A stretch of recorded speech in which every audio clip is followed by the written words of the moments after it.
नमस्कार, मैं दीपक कुमार आप सभी का स्वागत करता हूं दादा साहब। आप सभी से अपील है कि कृपया वीडियो को पूरा देखिए और अगर आपको वीडियो अच्छा लगता है तो चैनल को सब्सक्राइब जरूर कीजिए, क्योंकि YouTube पे काम करने के लिए चैनल का सब्सक्राइबर बढ़ना और अधिक से अधिक बढ़ना बहुत ही आवश्यक है।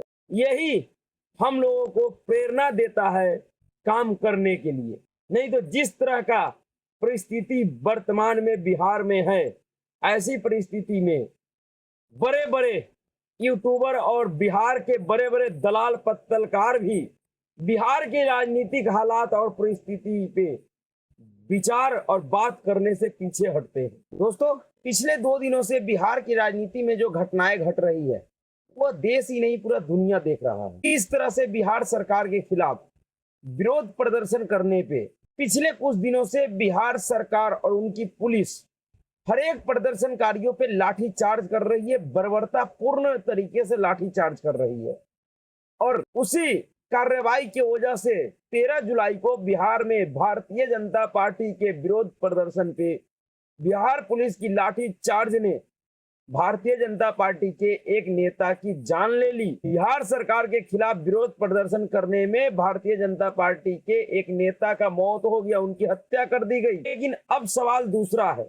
अब सवाल यह है कि क्या बिहार सरकार बिहार में आपातकाल लगाएगी, इमरजेंसी लगाएगी? ऐसे तो हमें नहीं पता कि क्या कोई राज्य सरकार अपने राज्य में भी इमरजेंसी लगा सकती है, आपातकाल की घोषणा कर सकती है। लेकिन वर्तमान में बिहार सरकार में जो सबसे बड़ी दल शामिल है, उनके उस दल के राष्ट्रीय अध्यक्ष और कहे तो वर्तमान में बिहार सरकार को पूरी तरह से जो कंट्रोल कर रहा है, उस व्यक्ति के बयानों को अगर देखा जाए तो उससे ऐसा प्रतीत होता है कि बिहार में बिहार सरकार 2024 चुनाव तक सरकार के खिलाफ होने वाली किसी भी तरह के विरोध प्रदर्शन पे प्रतिबंध लगा सकती है, जिसका सीधा सीधा अर्थ होता है कि एक तरह से घोषित आपातकाल। क्योंकि इस देश का संविधान इस देश के हर एक नागरिक को अधिकार देता है कि अगर कोई भी सरकार उनके हित के खिलाफ काम कर रही है तो वह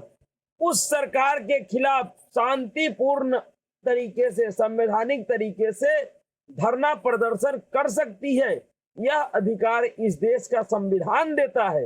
लेकिन क्या बिहार सरकार अपने खिलाफ हो रहे विरोध प्रदर्शनों को दबाने के लिए क्या लोगों को मिले हुए इस संवैधानिक अधिकार का हनन करेगा? क्या लोगों के इस संवैधानिक अधिकार को छीनेगा? मैं इस तरह की बातें क्यों कह रहा हूं?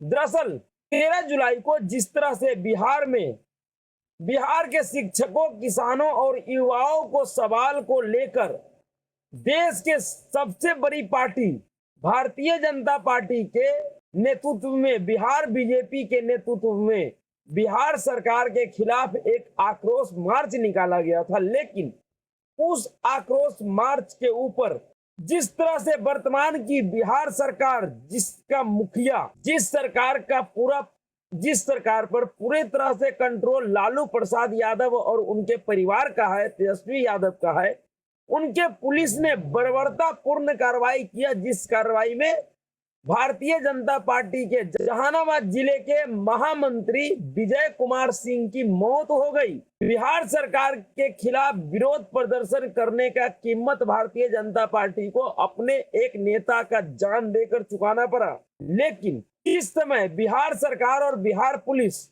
भारतीय जनता पार्टी के नेताओं के ऊपर बर्बरतापूर्ण तरीके से लाठी चला रही थी, उनकी हत्या कर रही थी। उसी समय बिहार सरकार के सबसे पावरफुल व्यक्ति का एक ट्वीट है, और वह ट्वीट है बिहार सरकार में सबसे बड़ी पार्टी आरजेडी पार्टी के राष्ट्रीय अध्यक्ष, RJD supremo, Rajad supremo Lalu Prasad Yadav का। और उनका ट्वीट क्या है, पहले उनको ट्वीट को देखिए। उनका ट्वीट है, ये लालू प्रसाद यादव जी का आधिकारिक ट्विटर हैंडल है, वेरीफाइड अकाउंट है। मेरी बिहार सरकार से मांग है कि पूरे बिहार में किसी भी तरह का मार्च निकालने पर 2024 तक प्रतिबंध लगा दे। इसके बाद उन्होंने भारतीय जनता पार्टी के ऊपर टारगेट किया है।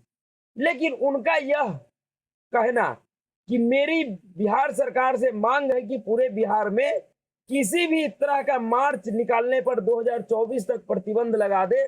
दरअसल यह साफ साफ दर्शाता है कि बिहार सरकार का मंशा क्या है। और इस समय जो वर्तमान का बिहार सरकार है, उसमें बिहार सरकार का अर्थ सिर्फ और सिर्फ लालू प्रसाद यादव और उनकी पार्टी आरजेडी है।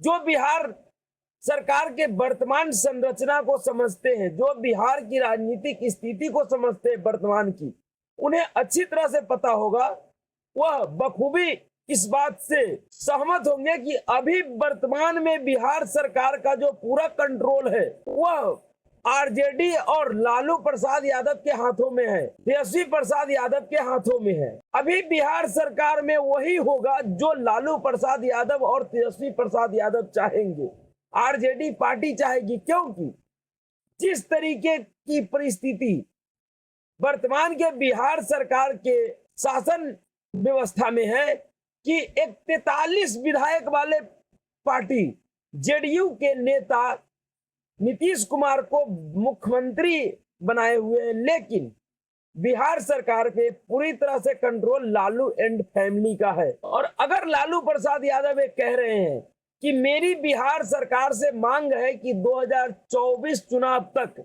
बिहार में किसी भी तरह के मार्च, धरना, प्रदर्शन पे प्रतिबंध लगा दे, तो दरअसल यह उनकी मांग नहीं है, यह आरजेडी और तेजस्वी प्रसाद यादव और लालू प्रसाद यादव का फैसला है, जिसे बिहार सरकार और नीतीश कुमार को मानना ही पड़ेगा।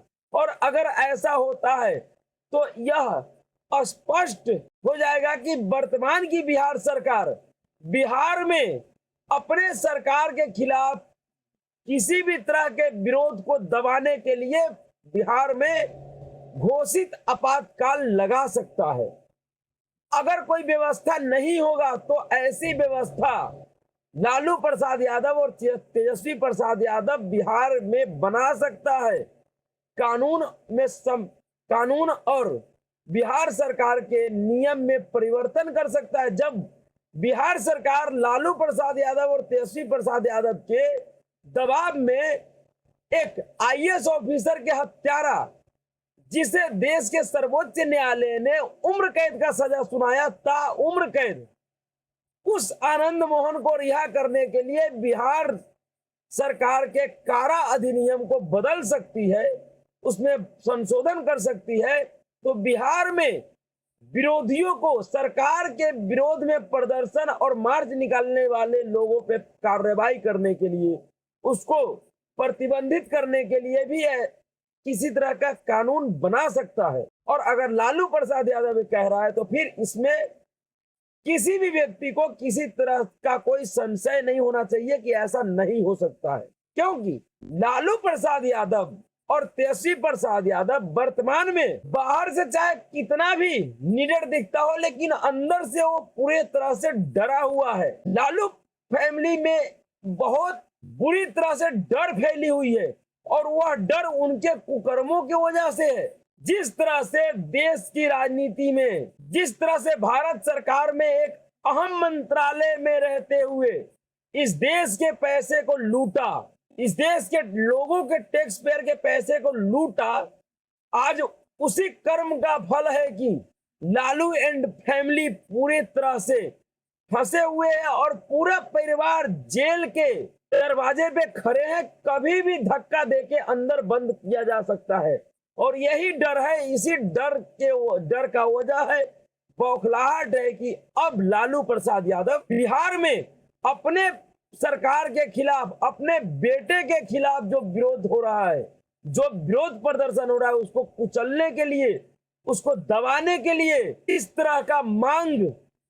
वाली नाटक बिहार में कर रहा है, जबकि उनके हाथ में ही पूरी कंट्रोल है सरकार का। वो जब चाहे तब इस तरह का नियम, इस तरह का कानून बनाकर बिहार में एक तरह से अघोषित आपातकाल लगा सकता है। लेकिन एक तरफ लालू प्रसाद यादव और तेजस्वी प्रसाद यादव, बिहार सरकार तरह तरह के हथकंडे अपना रही है अपने विरोधियों को दबाने के लिए। दूसरी तरफ बिहार बीजेपी ने अब कमर कस लिया है इनके झूठ, पाखंड और भ्रष्टाचार को उजागर करने के लिए। इनसे रोड पे लड़ने का मन बना लिया है। बेशक 13 जुलाई की घटना में बिहार के भारतीय जनता पार्टी के बिहार बीजेपी के एक नेता का निर्मम हत्या कर दिया गया, लेकिन उसके बाद भी बिहार बीजेपी के नेताओं का हौसला कमजोर नहीं हुआ है और वह कल भी राज्य भवन तक मार्च निकाला था, विधानसभा में जमकर हंगामा किया था और आगे भी उनकी प्लान है कि वह इस भ्रष्टाचारी सरकार और इस भ्रष्टाचार के प्रतिमूर्ति परिवार लालू प्रसाद यादव एंड फैमिली के खिलाफ सड़क पे खुलकर लड़ाई लड़ेंगे।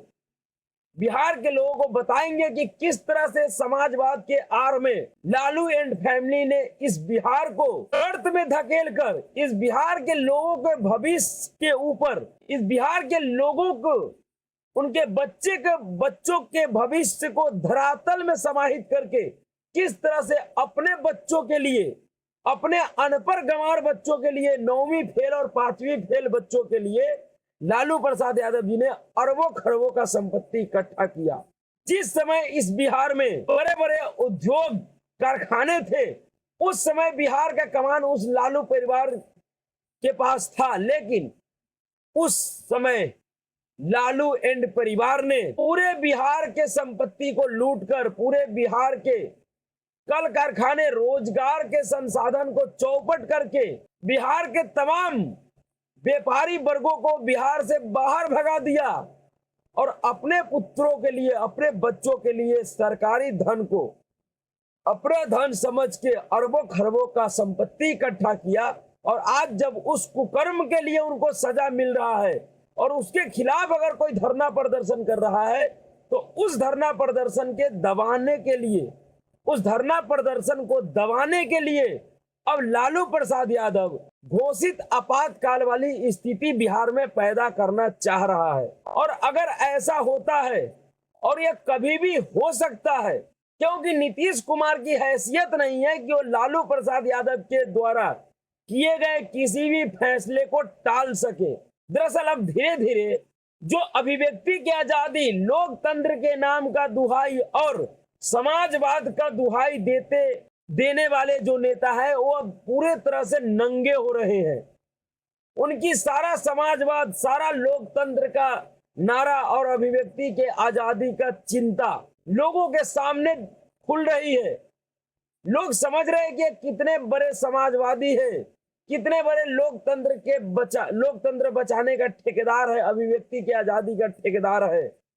जब इनके ऊपर कोई कार्रवाई की बारी आती है, तो इनके लिए, जब इनके कुकर्मों की वजह से इनके ऊपर कोई कार्रवाई होता है, तो देश का लोकतंत्र भी खतरे में पड़ जाता है, संविधान भी खतरे में पड़ जाता है, समाजवाद भी खतरे में पड़ जाता है। लेकिन यही लोग जब अपने विरोधियों के ऊपर कार्रवाई करता है, तो नहीं लोकतंत्र खतरे में पड़ता, नहीं समाजवाद खतरे में पड़ता और नहीं संविधान खतरे में पड़ता है।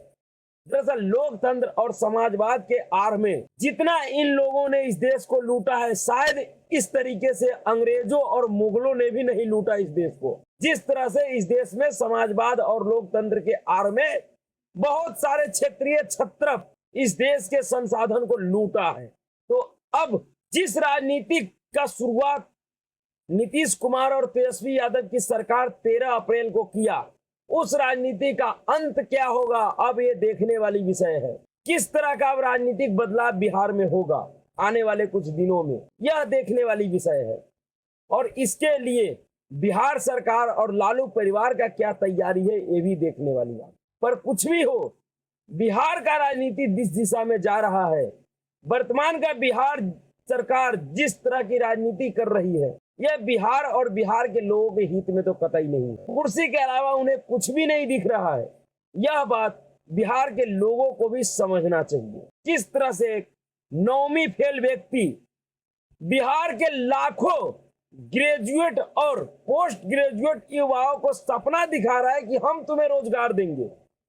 जो व्यक्ति देश के किसी भी प्राइवेट कारखाने में चपरासी का नौकरी अपने दम पे नहीं हासिल कर सकता है, जिसकी योग्यता एक फोर्थ ग्रेड जॉब पाने की नहीं है, जिसके पास इतनी अकल नहीं है कि वह इस देश के चतुर्थ वर्गीय कर्मचारी के का भी नौकरी ले पाए, वह बिहार के लाखों ग्रेजुएट और पोस्ट ग्रेजुएट लोगों को सपना दिखा रहा है कि हम तुम्हें नौकरी देंगे, और उसके दिखाए हुए सपनों में इस बिहार का तथाकथित कुछ पढ़े लिखे बुद्धिजीवी और ग्रेजुएट और पोस्ट ग्रेजुएट छात्र कूद रहे हैं, खुशी मना रहे हैं कि ये अनपढ़ गंवार जाहिल उप मुख्यमंत्री हमें नौकरी देगा, जो खुद ही किसी नौकरी के लायक नहीं है। तो अभी के लिए इतना ही। अगर आपको वीडियो अच्छा लगा तो वीडियो को लाइक कीजिए, शेयर कीजिए और चैनल को सब्सक्राइब कीजिए। नमस्कार।